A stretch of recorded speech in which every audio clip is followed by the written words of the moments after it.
Hey friends, I'm Ellen with Harmony Realty, and today we are visiting my home garden. This is my husband, Timothy. He did all the heavy lifting to repurpose our old deck into this beautiful raised bed garden. Last year, we had to tear down the old deck on the back of our house.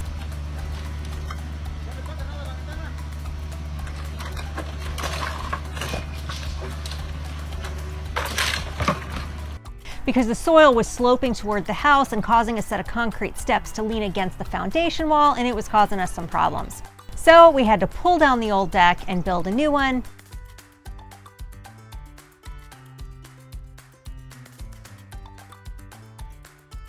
Then we had all this lumber left over, and I didn't want to just throw it away. I'd been really wanting to start a garden, so we decided to repurpose it into raised beds to plant a vegetable garden. Now, before we could start planting, we needed to prepare the area where we were going to build beds. It was kind of a mess. There was a huge pine tree that we needed to take down, and there was some horribly invasive vines and weeds that took some heavy labor to remove. Also, this area was used by the former homeowner as a second driveway, so you can see that underneath all of the weeds and pine straw, it's packed with gravel. That's the reason we decided that this would be a good place for raised beds, because we're going to be bringing in all of the soil that we plant the vegetables in. This 50-foot by 30-foot area will eventually be home to anywhere from 6 to 10 raised garden beds, plus blueberry bushes, an herb garden, and a wildflower pollinator garden. Before we can build the beds, we've got some work to do. Day 1. On the first day, we got to work clearing all of the weeds. We're turning the soil and uprooting the weed roots. This is the area in the back of the garden that was covered by invasive vines. There used to be a big pine tree back here that was completely covered in these vines before we cut it down to make room.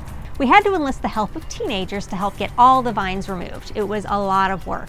Now we're all clear and we're ready to start building. This is a bed we did a little while ago as a test run. Now we're going to go ahead and measure and cut all the deck lumber. Now, I built the beds the way I did because I was limiting myself to the lumber we had on hand. We had some 8-inch boards and some 6-inch boards to work with. Of course, if you're buying lumber, you can order whatever size you need. Deeper is better because it gives the roots plenty of room to grow. But at the minimum, you want your beds to be at least 6 inches deep. We used the 8-inch boards by themselves to make a few beds, but we took the 6-inch boards and doubled them up to make 12-inch deeper beds that can be used for root vegetables. We're going to be planting some potatoes and some half-long carrots that'll do really well in those beds. Normally, you might use a post in each of the 4 corners and screw the boards into the post. However, I didn't have posts, so I joined the 2 6-inch boards together in the center with the scrap of lumber and then nailed the boards directly into each other to make the square bed. Why did you use a pressure nail gun instead of something else? I only used a nail gun because I was doing all the work by myself, and it was easier to use the nail gun to get the boards lined up properly.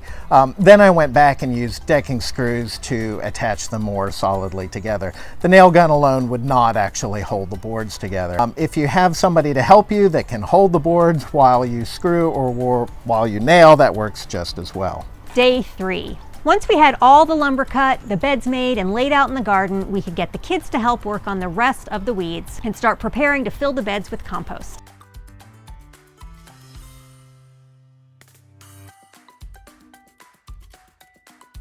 We lined each of the beds with cardboard. This should help kill any unwanted weeds and seeds, and will eventually break down and add nutrients back into the soil.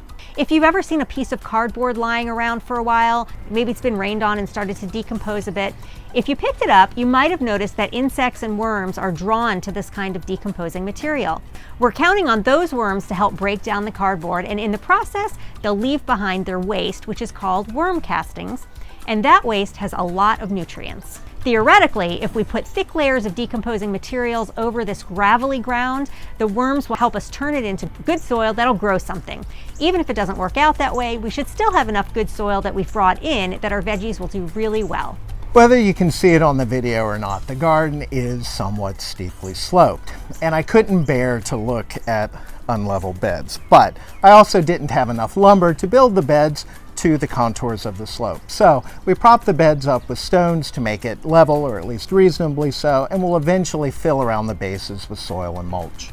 We got our compost delivered on day 4, so we got busy filling the beds and mulching around them.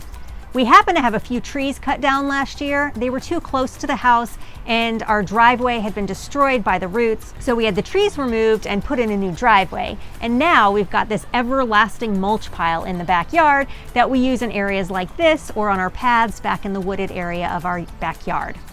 So far, we've planted several types of lettuce, some sugar snap peas, and a few herbs, cilantro, basil, and dill. In North Carolina, the last frost date is April 15th. Lettuces and peas are fine in cold weather. The herbs are pretty frost sensitive, but I always plant a few seeds early. They're pretty cheap, and if we don't get a late frost, I can start harvesting a couple weeks earlier than I expected.